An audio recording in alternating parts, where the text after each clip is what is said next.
তোমার সামনে প্ল্যান কি, পরিকল্পনা কি, এখন পড়াশোনার কি অবস্থা?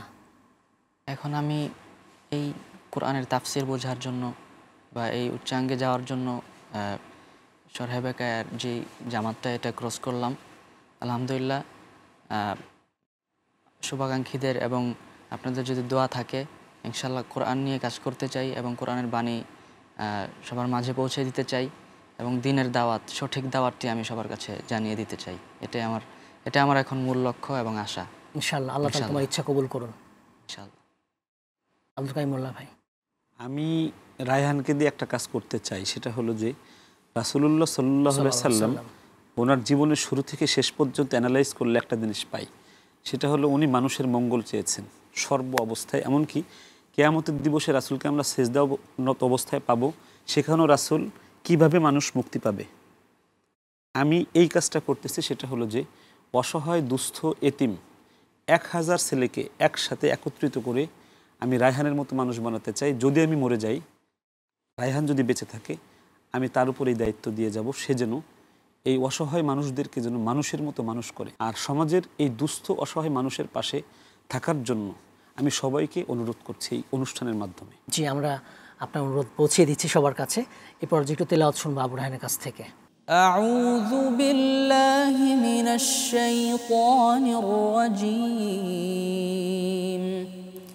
بسم الله الرحمن الرحيم ومن الناس من يعجبك قوله في الحياة الدنيا ويشهد الله على ما في قلبه وهو ألد الخصام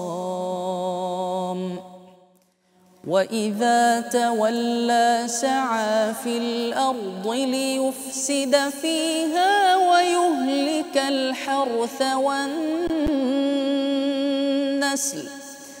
والله لا يحب الفساد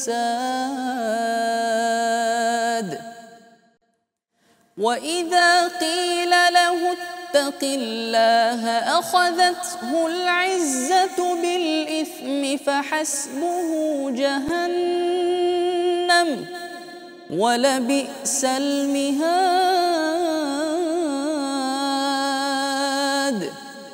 ومن الناس من يشري نفسه ابتغاء مرضات الله والله رؤوف بالعباد يا أيها الذين آمنوا ادخلوا في السلم كافة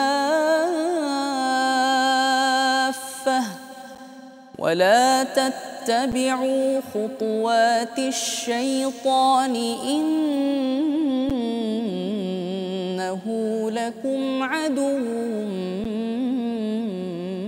مبين صدق الله العظيم আহসানতা, অসাধারণ, হার্ট টাচিং, হৃদয়স্পর্শী তেলাওয়াত। আমার অনেক ভালো লেগেছে। আশা করি মিরাজ ভাই, আব্দুল কাইয়ুম মোল্লা, দর্শকদের অনেক ভালো লাগবে। জাযাকুমুল্লাহ খায়র। আল্লাহ তাআলা তোমার কণ্ঠে আরো বারাকা দান করুন। আমিন। مرحبا مرحبا مرحبا